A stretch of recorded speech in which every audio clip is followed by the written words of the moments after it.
welcome to Tuned to Yesterday, showcasing programs from radio's past. I'm your host, Mark Lavonier. Coming up in this hour, a literary western. The NBC University Theater adapts Catherine Ann Porter's short novel published in 1937, Noon Wine. A compelling story ahead, as heard on NBC on August 20th, 1948.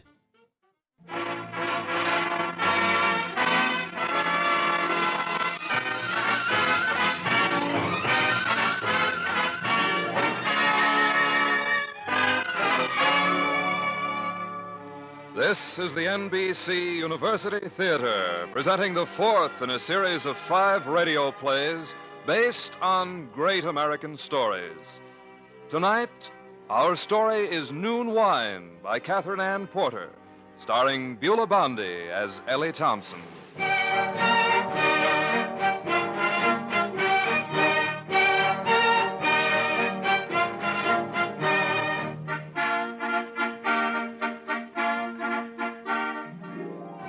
You hear that tune?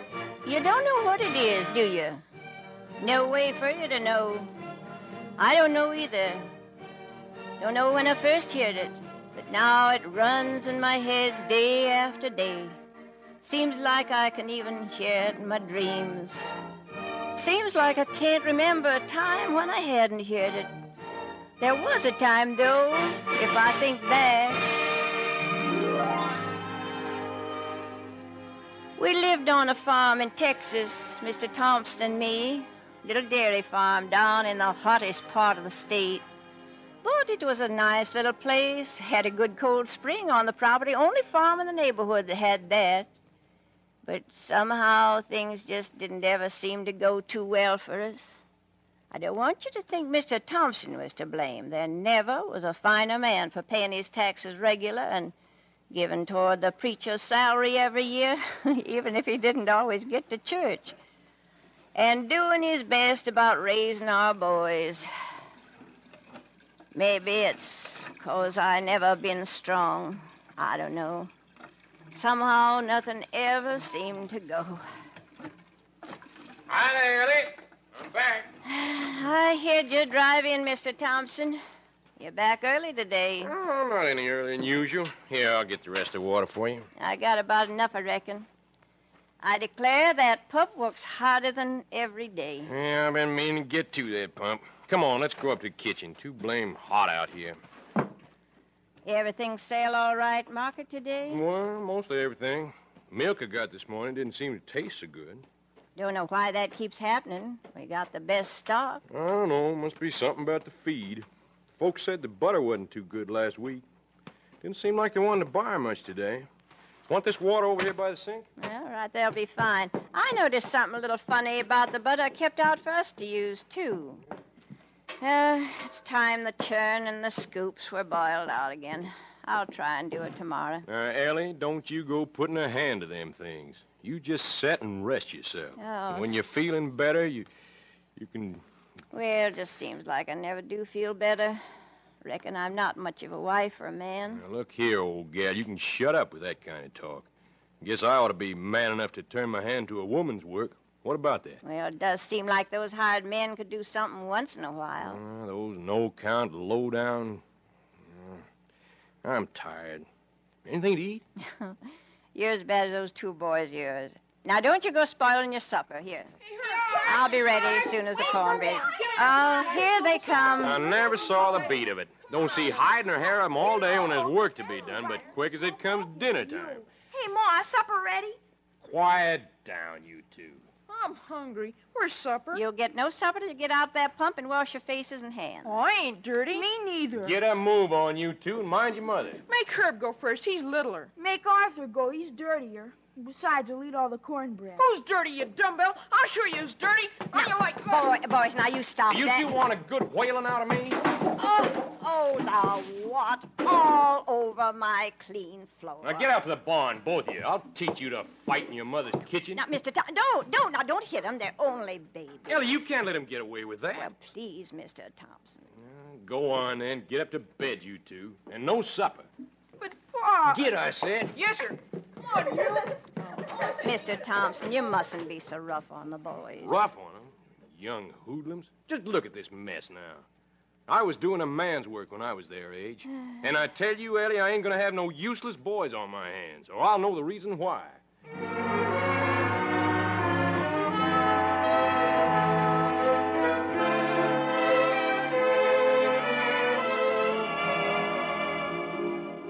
Well, that was the way things was.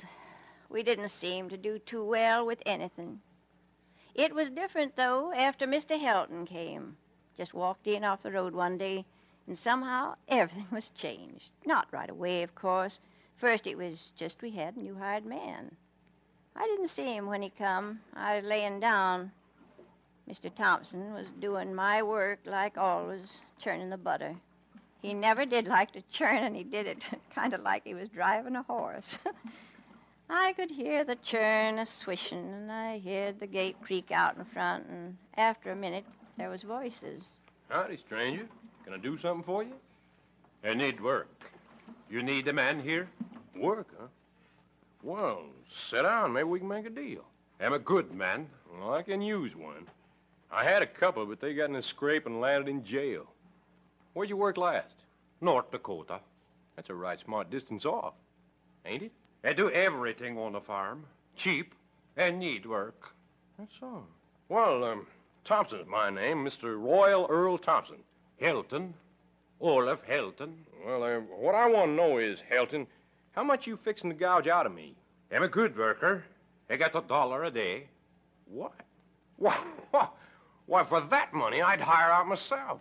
Where'd you make $1 a day? North Dakota. Wheat fields. Well, this here's a dairy farm. And just one man to another, I don't make any more than $1 a day myself. No, sir. We get along a lot less How than... much? Well, now, I paid them other fellas $7 a month for the two. But I'll tell you what. I'll give you $7 yourself, and you can eat at the table with us and be treated like one of the families, the fella said.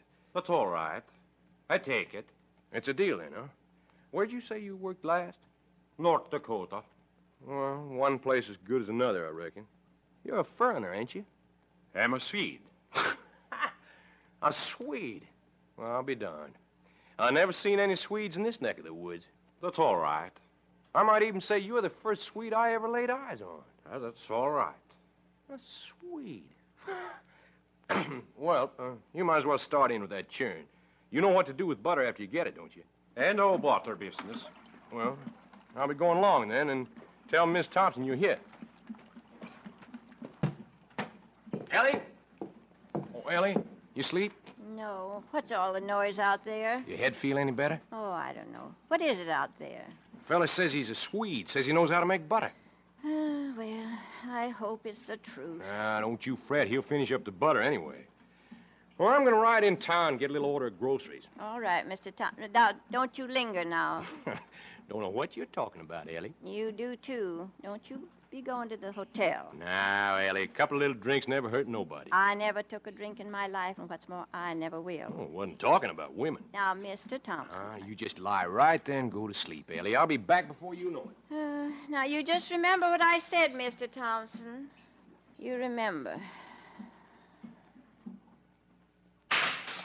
What's that? Who's in the kitchen? Herbert? Arthur? Don't you try to run away. Oh. Gee, Ma, I didn't mean to wake you up. Wake me up. You know I don't want you eating between meals. And now you had to go and break the lid on my best cookie jar. Oh, Ma, I'm sorry. Well, I just ought to tell your father on you, that's what. I was hungry. Well, all right, here. Take your cookies, as long as you're at it, and... Hey, Ma, listen. What's that? Sounds like somebody's playing a tune on a harmonica. Look, out there. I see him. Down by the shack there. Well, will you look at that? Sitting there big as life in the middle of the afternoon. Must be that new hired man your father took on. He's funny looking. Think your father said he was a Swede. Now, if that ain't just like him, gets rid of a couple of no accounts and gets another one to take their place. He plays good. What's he playing? Plays well, Arthur. I'm sure I don't know what it is, but he's got no business playing at all with the work to be done. You coming along with me down to the spring house. I just want to see what he's done with that butter. Hey, Ma, what'd you say he was? A Swede. What's that? Well, somebody from Sweden. Where is that? Oh, long way off. I don't know, and I don't care. I'm just going to speak to that fella if nothing's done. Go on in the spring house. Now, watch out for that door. It's getting ready to fall up. No. Looks like it was fixed. Well, I declare. So it was? Well, wonder when your father. Well, let's have a look. Hey, look at the butter. There's a lot of it. And the cream is all skimmed. He's got a barrel of buttermilk. And will you look here? He's gone and scalded out the molds. Well, heavens knows when that's been done. I do believe he's gone and swept the floor. Nothing wrong, Ma? Well, blessed if I can see a thing left to do. Arthur, you get along and find her, but I'm going to have a word with the man. All right, Ma. Herb! Hey, Herb!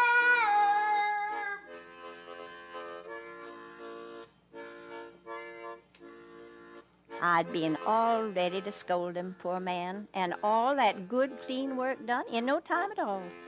I went over to the shack, kind of looking at him. Tall fella, bony kind of face and hair like straw. Skinny, too. Didn't look very strong. He never looked at me. How do, sir? I'm Miss Thompson. M. Helton. I want to tell you, you done real well in the milk house. That's all right. It's always been a hard place to keep, and I don't know when anybody's had it so clean. Not hard. Well, you must have worked on a dairy farm before. I hope you'll stay with us, Mr. Helton. That's a real pretty tune. Most folks don't seem to get much music out of a harmonica. I see you got 5 of them in there on the shelf. You must be mighty fond of music. Mr. Thompson used to play an old accordion we had, but the boys broke it up.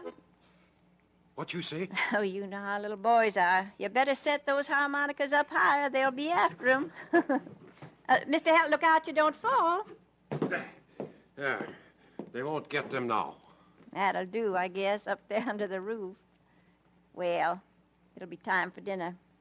We usually have cornbread, except on Sundays, Mr. Helton, and there's plenty of good butter and cream. That's a blessing. What do you like to eat? They eat anything. Well, I'll call you when it's ready, then. I say, I'll call you when supper's ready, Mr. Helton.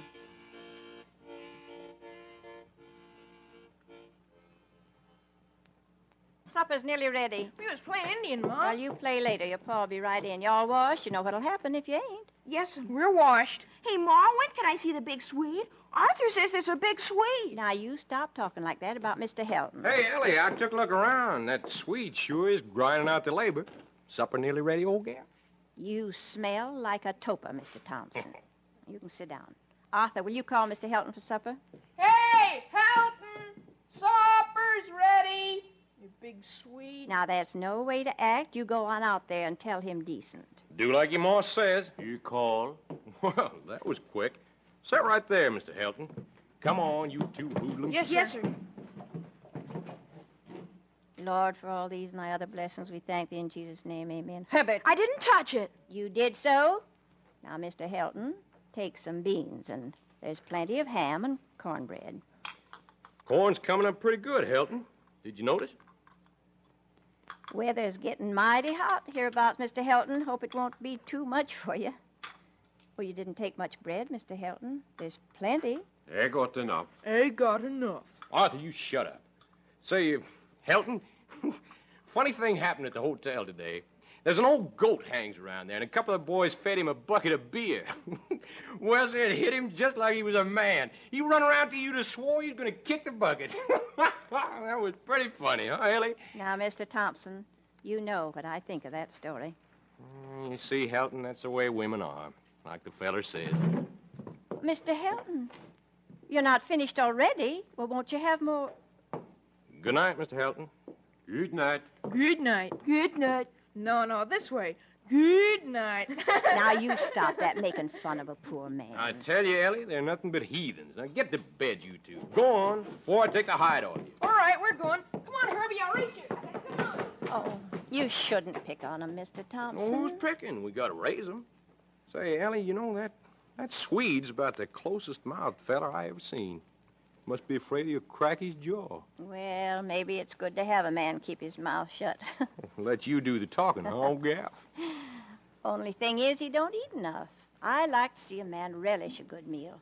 My grandma used to say... And tell you the truth about your grandma. She just said the first thing come into her head and called it God's wisdom. She wasn't anybody's fool, Mr. Thompson.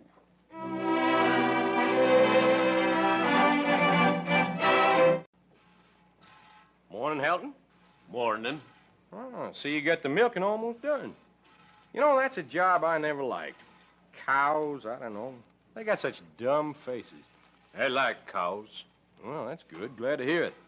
Well, come on, finish up your milking. Breakfast's about ready. I already had breakfast. When? What'd you eat? 5 o'clock. Bacon, coffee. Well, that ain't enough for a man. You mean to say you made your own breakfast? That's woman's work. Work won't wait on woman. Work is work. You know, Helton, maybe you got an idea. Yes, sir, Helton, like the fella said, maybe you got something there.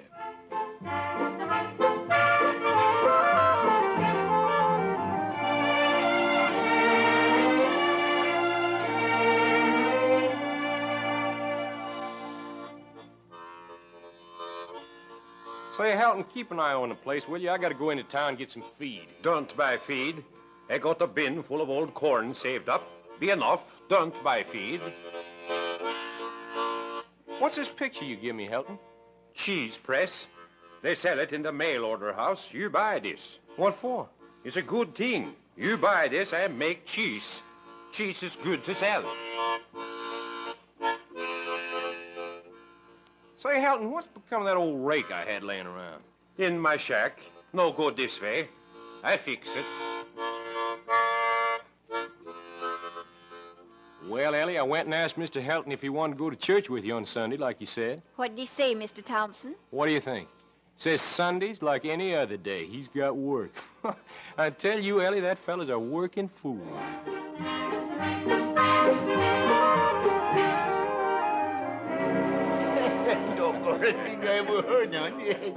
Hey there, Jim. Another whiskey for old McClellan here. Yeah, now, you know I ought to be getting home. Sure, I know. I'll catch it from Ellie, too. But one more won't hurt you. It's on me. You too, Tom. Hey, mighty fine-looking lot of eggs you brought to town this morning, Thompson. Yeah, I was nosing, too. You got no more hens than we have. What's the trick? Well, you know, boys, man takes good care of his stock and his poultry. Bound to show up. Well, here's how. Yeah, Down the here's hedge. Boy, howdy, that's his stuff. Say, I don't know if you boys was around the other day, but funniest thing happened you ever saw. Yeah. A couple of us fed some beer to that old goat that hangs around here, you know? I wish you could have seen the way that old goat kept running around and around. Why, you...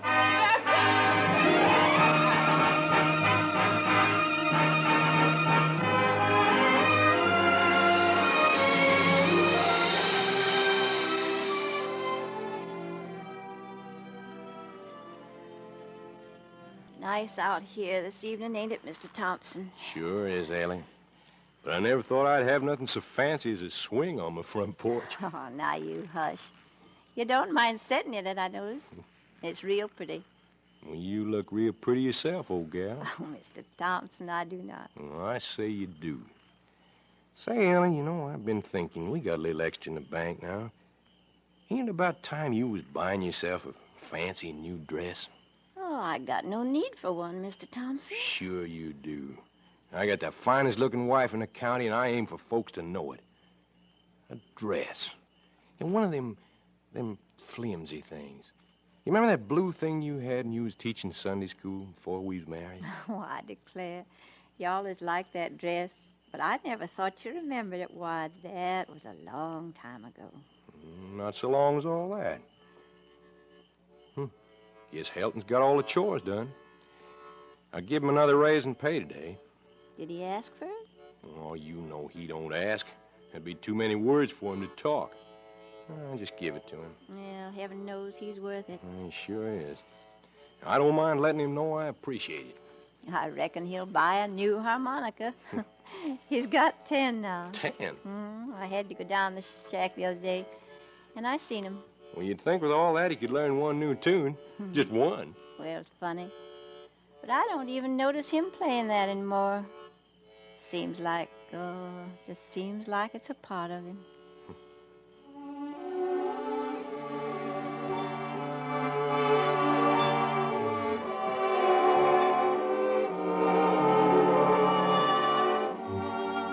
It was in the third year Mr. Helton was with us that something happened. Kind of worried me for a while, and then I forgot about it. I'd been down in the garden patch pulling up some carrots and beans for dinner. The vegetables grew wonderful, the way Mr. Helton kept the patch weeded and manured the soil every fall. But it was when I was walking back up the house, I saw what frightened me. I didn't know what to do, so I just went on, slow-like, up to the house. Time I got there, the two boys were sitting close together up against the wall. I shooed 'em into the kitchen. Mr. Thompson was there. Come on now, you two. Get right in there and give me a hand with dinner. All right, Ma. I'm coming, Ma. Arthur, you take these carrots and scrape 'em, and mind you get 'em clean. All right, Ma. Where's the knife? Well, right where it always is. Of course, Herbert, you take these beans and break 'em up. And now don't make 'em so small this time. Do it right. I'll try, Ma. Well, never heard you two jump to mine like that. What you been up to? Nothing, Pa. You sure about that? Honest, Pa, nothing. Arthur, you still fussing with those carrots? Go on out and wash 'em under the pump. Herbert, you go get an armload of wood. I'm going, right Ma. away, Ma. Well, what's the matter with them? They got awful polite all of a sudden. Well, I got something to tell you, Mr. Thompson. The boys, Those young hoodlums, what'd they do this time? well, I don't know. But I was coming up from the garden just now, and I seen Mr. Helton with the boys. And what about them? Well, he took the two of 'em, one at a time, and he gave 'em each a shaking like I never saw. Do him good. Probably bothered him while he was working. Well, I don't know, Mr. Thompson. It was his face that frightened me. He just looked like he was going to kill 'em both. Oh, now, Ellie, you're making that part up. Why didn't you ask them what they'd done? Well, I don't like to do that. They might lie to me, and then I'd have to punish 'em. I'll be if that ain't just like a woman. Well, I'll find out what they'd done fast enough. Where you going? Down to Helton's shack. Hey, you, Arthur. Herbert, you get in that kitchen. Don't you move like I get back. You hear? Yes, Pa. Oh, dear. Here's the wood, Ma. Well, don't stand there with it. Put it over in the wood box. I declare, I don't know what's the matter with you boys. I do my level best with you. But it just does seem like you get sillier all the time. Now, can you get it over to the wood box? Oh, Arthur, while Herbert's sweeping the floor, you peel me some onions. About, 5 or 6 big ones. Now, get busy. Yes'm. Where's those kids? Oh, you wait till I finish with you, you little brat. Mr. Thompson, what is it? Helton says they've been fooling with his harmonicas, Ellie. Blew in them and got them all dirty and full of spit, and they don't play good. Did he say all that? Doesn't seem possible. Well, that's what he meant anyway. And I'm going to tan their hides for them. Now, you better let me do it, Mr. Thompson. You haven't got a light enough hand for the children. Well, you don't half whip them, Ellie. That's what's wrong with them. Now, what do you got to say for yourself, you two? You ought to get a good thrashing. You know that, don't you? Yes, sir. Yes, sir. And the next time I catch you hanging around Helton's shack, I'll take a strap to both of you. You hear me? Yes, sir. Yes, sir. Now, here comes Mr. Helton in for supper, and I want you both to apologize the nicest you know how. No nonsense now. Come on in, Helton. These young tadpoles got something to say to you. Go on, Arthur. Herbert. Well, they want to say, Mr. Helton, that they didn't mean to spoil your harmonicas. They're sorry they went into your shack, and they'll never do it again. They know they've been bad, and they want to apologize. Now, go on, you two, say it. I'm sorry, Mr. Helton. Me too, Mr. Helton. That's all right.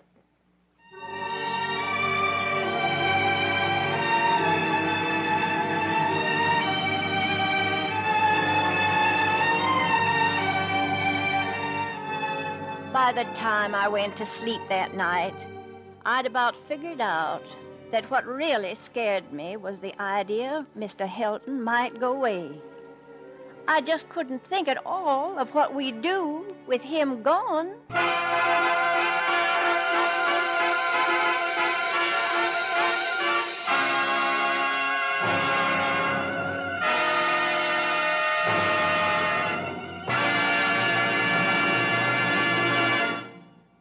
And then, well, I can't rightly say just how it happened, It started on a hot day in August. The dust was everywhere, even though Mr. Helton sprayed down the front yard with the hose every evening. Mr. Thompson was dozing on the front porch when the man drove up.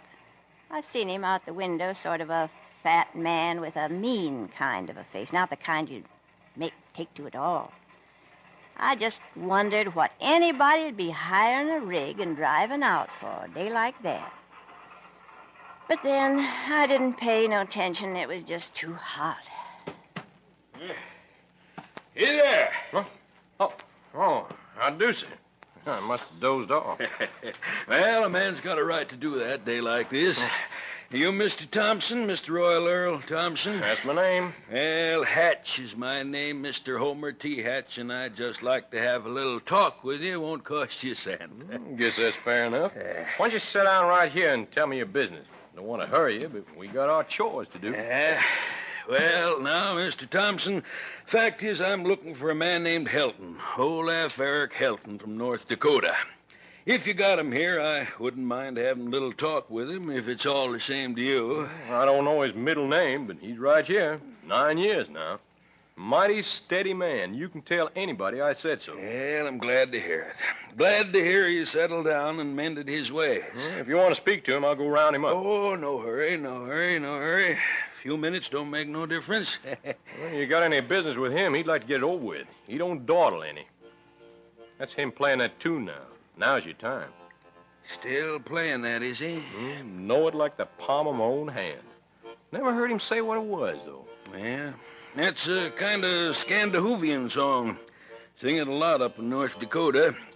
He says something about feeling so good in the morning you drink up all your liquor before noon. All the liquor you was saving for lunch. It's a kind of a drinking song. Well, Mr. Helton don't drink. Plays that tune, though, eh? Yes, sir. Played it 15 years ago in North Dakota. Used to play it in the asylum when he wasn't in the straitjacket. What's that you say? Shucks, no, I didn't mean to tell you. What I say is, if a man's lived harmless for 9 years, it don't matter if he is loony. You mean they had him in an asylum? That's where they had him. That is till he busted out and disappeared, and now I come along and find him here. Well, he don't act crazy to me. Acts like a sensible man, saves his money. Well, if he's crazy, I think I'll go crazy for a change. That's a good one, that is. Yes, sir. Let's all go crazy and save our money, eh? Well, that ain't what I said. And about this Mr. Helton, I got nothing against him because he went loony once or twice. And I don't aim to take no steps about it, neither. Well, if a man don't care who he associates with, I'd like to see anybody hiring a lunatic around North Dakota after what he done. What'd he do? Oh, nothing to speak of. Had a brother who was courting a girl. Brother borrowed Helton's harmonica one night to give her a serenade and lost it. Helton run him through with a pitchfork and killed him, just like that. They was going to give him the works, but they found out he was crazy, so they put him in the asylum. Now, you don't want to see lunatics at large, do you? Well, as the fella says, circumstances alter cases. Now, this Helton, he's kept my record from being 100%. Fact is, I must have rounded up 20-odd escaped lunatics past 12 years. Of course, I don't do it for the reward, but it does get to be quite a tidy sum, all told. Ain't you got none of your business anywhere else but here? Well, I just undertook to help out, like you might say. Might never have caught up with him, but you know what he did? What? Well, sir, about 2 weeks ago, his old mother gets a letter from him, and what's in it but a check for $850 just like that? Well, the old lady's getting kind of childish. I tell you, that letter made her so happy it looked like she clean forgot her son had killed his brother and went loony. Letter said he was getting on all right and for her not to tell nobody, but naturally she couldn't keep it to herself. That's how I come to know. Yeah, you could have knocked me down with a feather. Yeah, that must have been quite a nice surprise for you, Mr. Hatch. Well, knowing the family and all, the old lady was for coming right out here and see her son, but I told her I'd make the trip just for my expenses and tell her all about him. Ain't that a hot one? Yeah, that's hot, all right. And now, just what you aiming to do? Well, I don't want any violence. I got the handcuffs, and I figure the two of us can overpower him easy enough. Well, I tell you what I figure, mister. Hmm? I figure that's a pretty dirty job you got, and this here my property, and you can just get yourself off it quick, you understand? Now, look here, Thompson. Get moving. All right, I'll get moving, but I'll be right back here tomorrow. And my advice is you better give this a little thought. Yes, sir, a little thought. Oh, that dirty, rotten...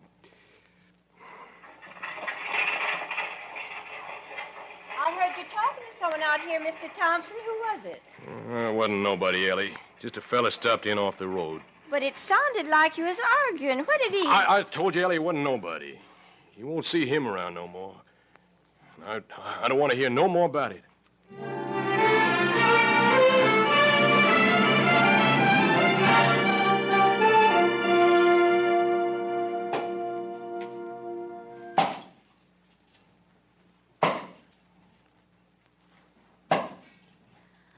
I declare, Mr. Thompson, you oughtn't to have something on your head chopping wood in this hot sun. Don't you fret, Ellie. I'm just about through. Then I'm going to have me one of them cold bottles of beer out of the icebox. Well, look. If they don't come, that same fellow was here yesterday. Ellie, you get on in the house. But I thought you said... I do like I tell you, get on in the house.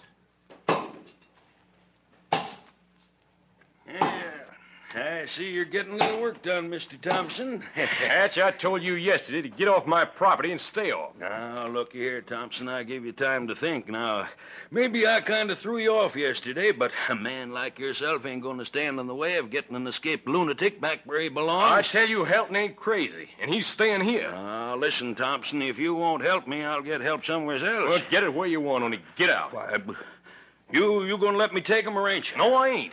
Now, you get off this place, or I'll turn you over to the law. You just try it. I'll tell him... Get off, or I'll knock you down. You keep away from me, Thompson. I've got a knife. Are you going to get out of here? I'm going to get help. You leave him alone. You put that knife down, they kill you. There you are. Helton, stay away from him. You crazy lunatic. Look out for that knife. No, I got you. Dirty. Oh, out.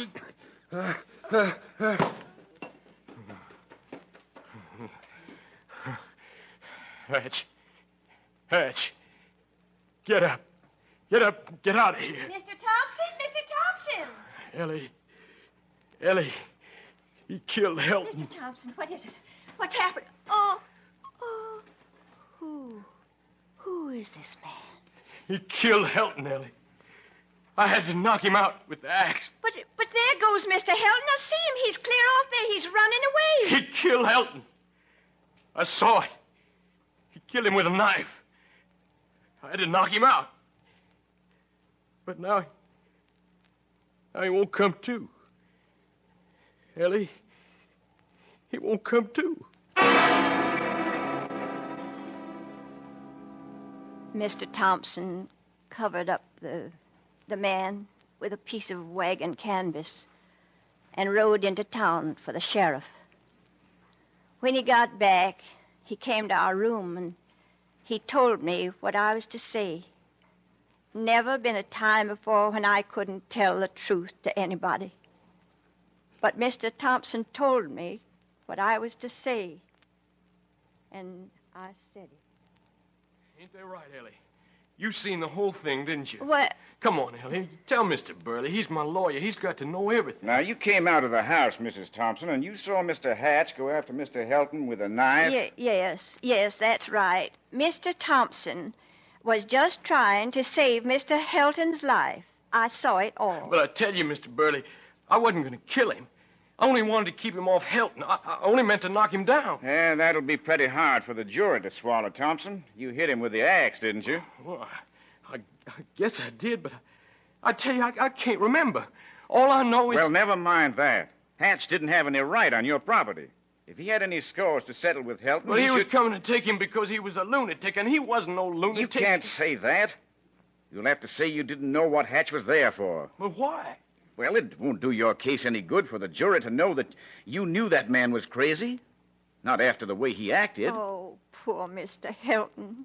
He was so good, so quiet. Well, from the way the sheriff told me, there wasn't anything quiet about him, Mrs. Thompson. Ran through those woods like a maniac, picked up rocks, and tried to brain every man that came near him. But did they have to? They didn't mean to hurt him, but they had to catch him.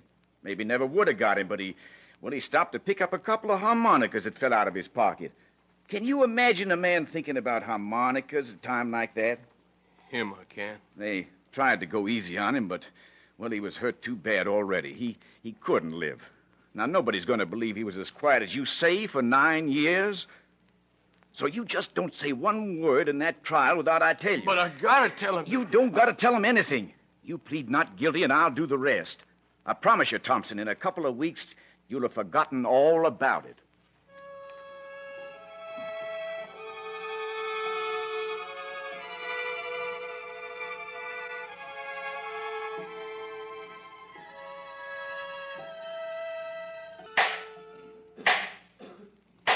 Will you tell the court once more, Mr. Thompson, just what you thought you saw the deceased, Mr. Homer T. Hatch, do?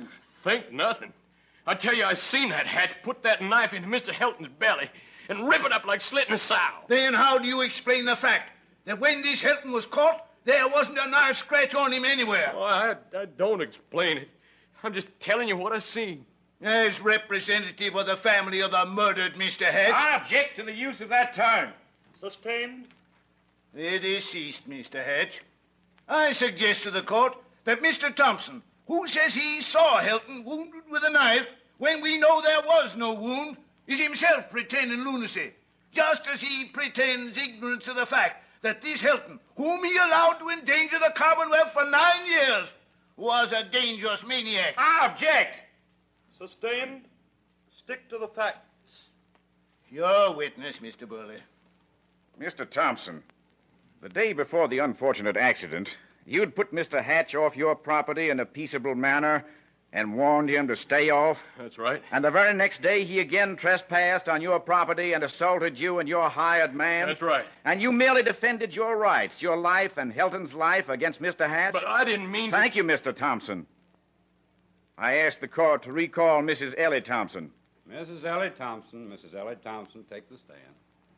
Now, Mrs. Thompson, will you tell the court once more what you saw on the day of the accident? I heard him shouting. I come out of the house. I seen Mr. Hatch go up to Mr. Helton with a knife. Mr. Thompson was only trying to save Mr. Helton's life. Thank you, Mrs. Thompson. That will be all. It will be clear to the court that the defendant, Mr. Royal Earl Thompson, was clearly within his rights and acted as any one of us would have acted in defending the man's life with the first weapon that came to his hand. Therefore,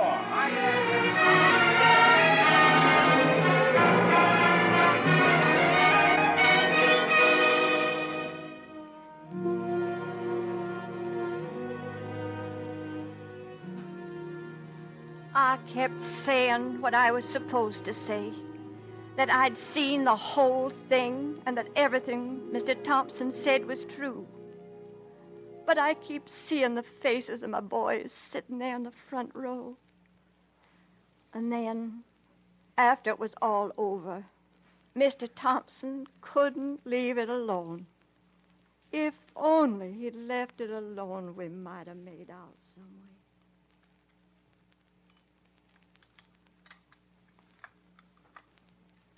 Pass the chicken over this way, will you, Art? Yeah, sure, Herb. You want some more, Ma? No, thanks, Arthur. How about some more for the old man? Oh, excuse me, Paul. Here you are. Ellie, that Mr. Burley, that lawyer, he didn't do right by me. Hey, watch out, Herb. You're going to knock over your coffee. Ellie, he never let me say anything. He made it sound like I killed that fellow on purpose. Oh, stop talking about it now, Mr. Thompson. But what are folks going to think? Well, we'll just have to hope folks forget about it. They ain't going to forget nothing. They'll be calling me a murderer. That's what they'll be doing. They'll look at you boys and say your father's a murderer. Leave us out of it, will you, Pa? They're the murderers. They're the ones who chased Mr. Helton through the woods and killed him. Now you can talk, Mr. Thompson. If only you'd talked when that man was here. Just talked instead of killing. Poor Mr. Helton would be sitting right here. Or down at the shack, playing his tune. That's the way you think, is it? Well, what can I expect from the neighbors when my own wife turns against me? I ain't turning against you, Mr. Thompson. I ain't. Leave it alone, Pa, can't you? You had a fair trial. You got off, didn't you? What's the sense of talking about Well, it? it wasn't no fair trial when a man can't get up and say he didn't mean what he done.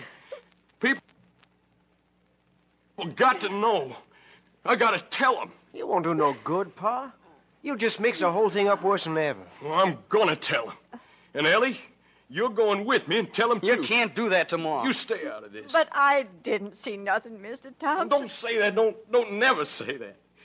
You know I didn't kill him on purpose, don't you? Don't you? Of course I know it. Well, then that's just as good as seeing it. That's all folks have to know.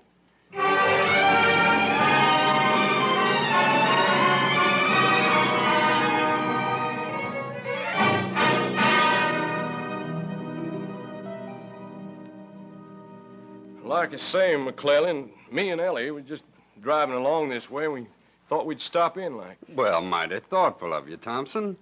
Sure you wouldn't like a glass of beer, Miss Thompson? Oh, no, thank you, Mr. McClellan. Mighty good. Now, you was at that trial, McClellan, but I just feel like I want to make something clear in folks' minds. It's all clear to me, Thompson. Well, you know, I killed a man, but you folks know I wouldn't do a thing like that. Sure, Thompson, sure. I know how you feel. If you don't believe me, ask my wife here. She saw it. She'll tell you. That's right, Mr. McClellan. I seen the whole thing. Mr. Thompson told the real truth. Well, now, what makes you think I wouldn't take your word on it, Thompson? Didn't you swear on it at the trial? Yes, sir, you had a fine, fair trial.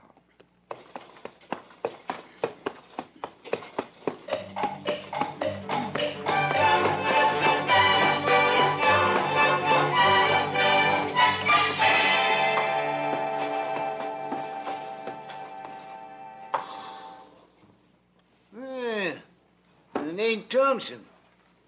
And how are you, Miss Thompson? Well, thanks. Howdy, Tom. Hey, Sally, come on out. Them Thompsons are here. Tom, I reckon you happen to know I had some trouble lately. Not the kind of thing happens to a man every day in the year, as the fella says. And there's some things I don't want no misunderstanding about in folks' Well, minds. howdy, folks. Well, I ain't seen you since... Thompson here, come tell us about Sally. My wife will tell you. Ask my wife. She won't lie. It's true. Mr. Thompson didn't... Well, now, we don't mix much of these murder matters. I'm right glad you come to give us a straight over, though. Everybody's surely shooting their heads off. Now, of course, we don't hold with killing. The Bible says... Shut your trap and keep it shut.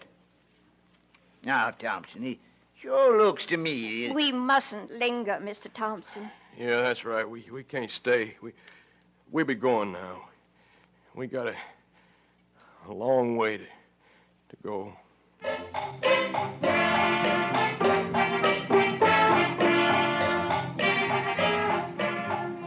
You was there, Ellie. You saw it, didn't you? Yes, that's the truth. Mr. Thompson was trying to save Mr. Hilton's life. Just ask my wife. She won't lie.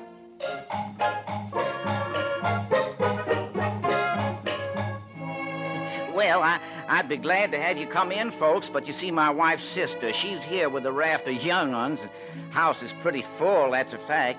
I've been meaning to get up to your place one of these days. Sure glad you dropped around.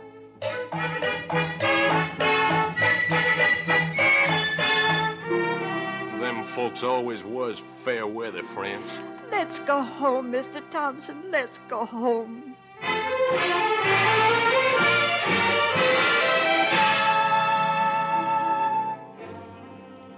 We seen 'em all, and it wasn't no good. There was a time when I thought I had neighbors and friends. There was a time when we could hold our heads up. There was a time when my husband hadn't killed a man, and I could tell the truth to anybody about anything.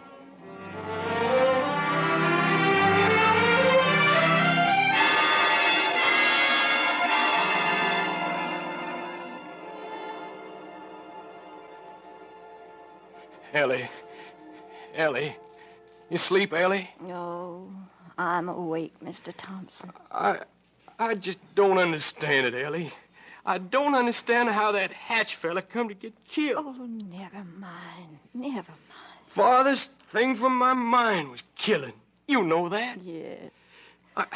I seen that knife go into Helton. I seen it. Didn't I? You said so. Because if I didn't see it, then I done wrong. I done wrong. But I done the only thing I could do. Oh, I can't figure this out. Oh, go to sleep. Go to sleep. I had to kill him. I don't remember killing him, but he deserved killing. There wasn't nothing I could have said to him. He wouldn't listen to me. Dirty, yellow-livered hound coming around after an innocent man, ruining a family, never did nobody no harm. I had to kill him. Ellie had to. Ellie! No! Ellie. Ellie, what is it? Light the lamp. Arthur! Herbert! Oh, Ellie. Ellie, now you stop that. I heard Ma scream. Ma. What'd you do to her? Nothing. Nothing. All of a sudden. No. She's scared. She's scared to death. What did you do to her? I didn't touch her. Well, you must have. Oh, Ellie. Ellie. Get away from her. You come near and I'll blow your heart out. Well, Arthur, I'm your pa. More's a pity. Boy, you young whelp. I can still beat the stuffing out of you. Go on, try it. That's right up your line, isn't it? Oh, Arthur, don't. Mama. Art, look at her. She's fainting. Get pneumonia. Get it yourself. I'm not going to leave you here. Go on, Art, go on. I'll stay. All right. Ma, don't die. Don't die. Oh, Herbert, you cut out that shut talk. up. Mama. Herbert. What? Take it easy, Ma. You're gonna be all right.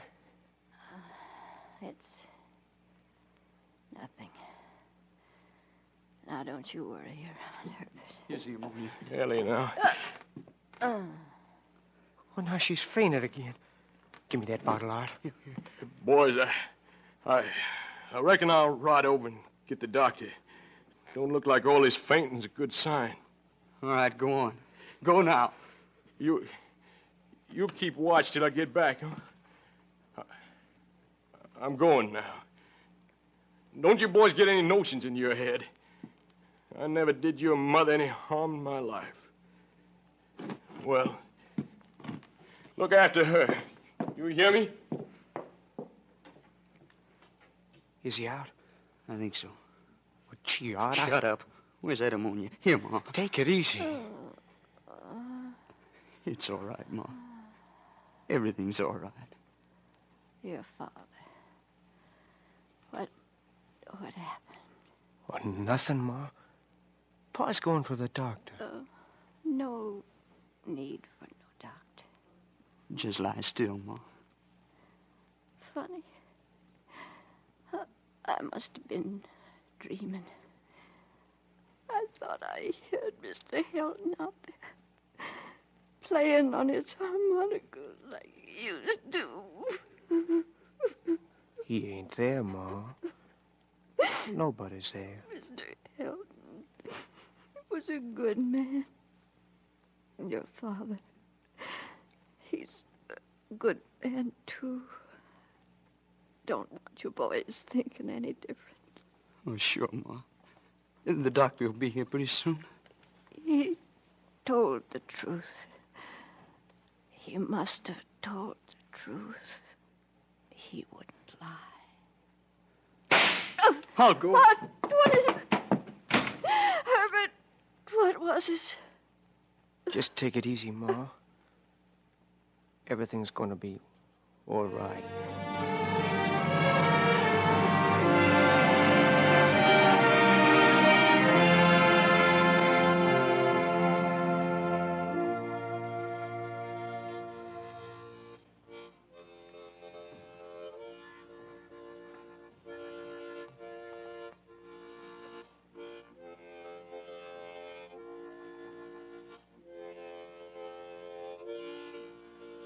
Mr. Thompson was down at the end of the second field. The shotgun was laying alongside him, and there was a note he'd written. Before Almighty God, I do hereby solemnly swear that I did not take the life of Mr. Homer T. Patch on purpose. It was done in defense of Mr. Hilton. I did not aim to hit him with the axe, but only to keep him off Mr. Hilton. It was my belief at the time that Mr. Hatch would have taken the life of Mr. Hilton if I did not interfere. I have told all this to the judge and the jury, and they let me off, but nobody believes it. This is the only way I can prove I'm not a cold-blooded murderer like everybody seems to think. I done the only thing there was to do.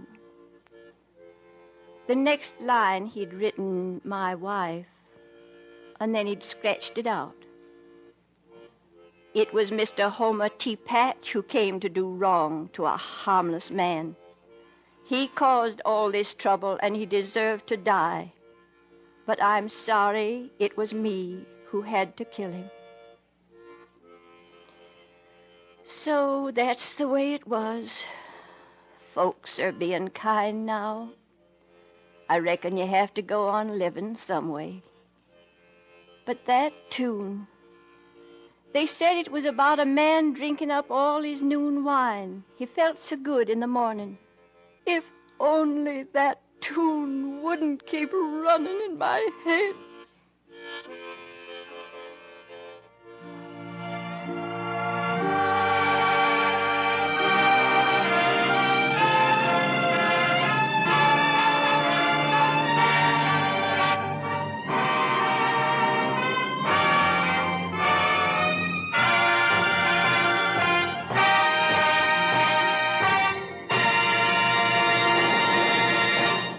The NBC University Theater on Tuned to Yesterday from August 20th, 1948, adapting Catherine Ann Porter's story Noon Wine. Nearly 15 years after this broadcast, she would go on to win the Pulitzer Prize for Fiction for a collection of her stories, which included Noon Wine. And that wraps up this hour of Tuned to Yesterday. Be sure to be with us next time for more great shows from radio's past. Until our next hour together, I'm Mark Lavonier. It's been a pleasure.